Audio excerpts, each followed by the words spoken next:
The project of the fotonovela was something that was brought to us as an opportunity from the Bexar County Department of Community Resources. Their HIV Ryan White program was in need of some educational materials and some outreach materials for Latina women. And so we immediately started to partner with Sage Words to develop this product for them. Once we started talking about that, we decided very readily that it could not come from an agency.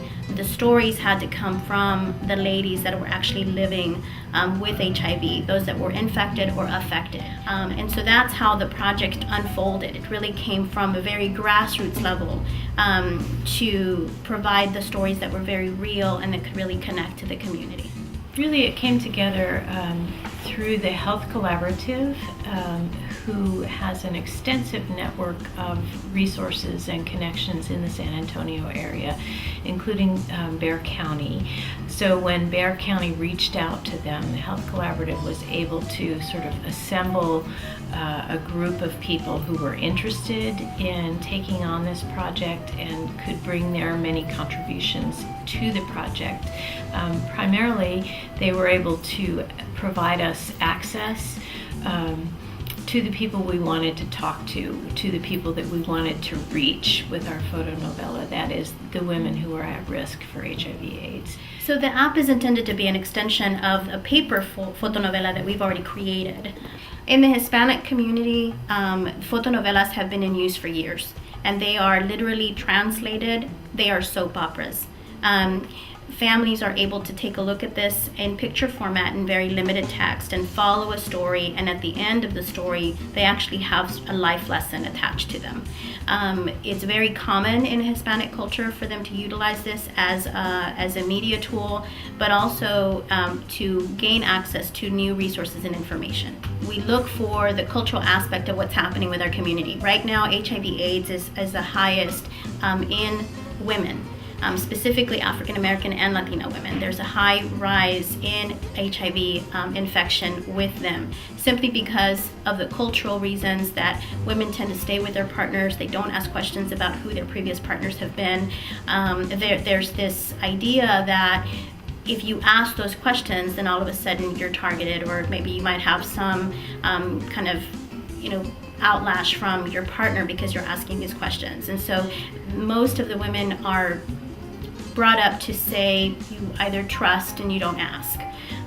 Because of that, many of them are becoming infected. They don't know where their partners have been. They don't know how many partners they've had before they came together. Many of them might be coming from a different area. They're not, new relationships.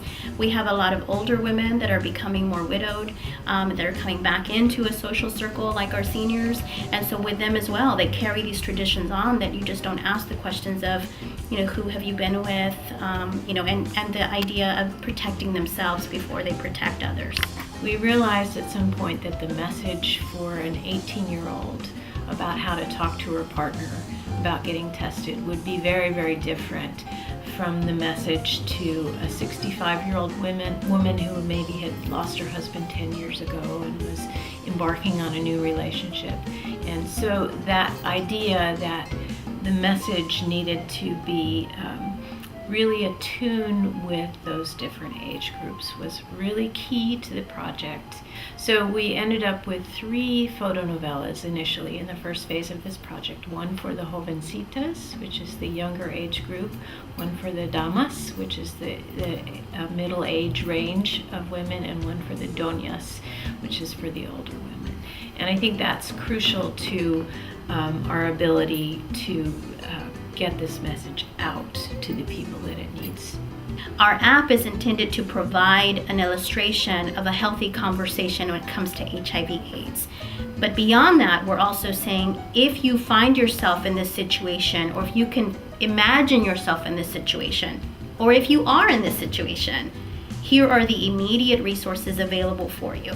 The project itself is unique, again, in the sense that we are not targeting just one issue. We're using one issue as the pilot for conversation starters, but it does not limit the scope of the potential for the app. In essence, what we're trying to do is say, we're building a library of opportunities for our community. But health is all encompassing. We have issues with teen pregnancy.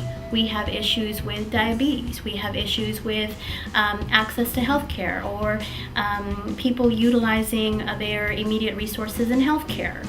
These are all different conversations that could be added to the library in this app. And so in essence, we're covering many different areas of health through these conversation starters and these immediate access to resources.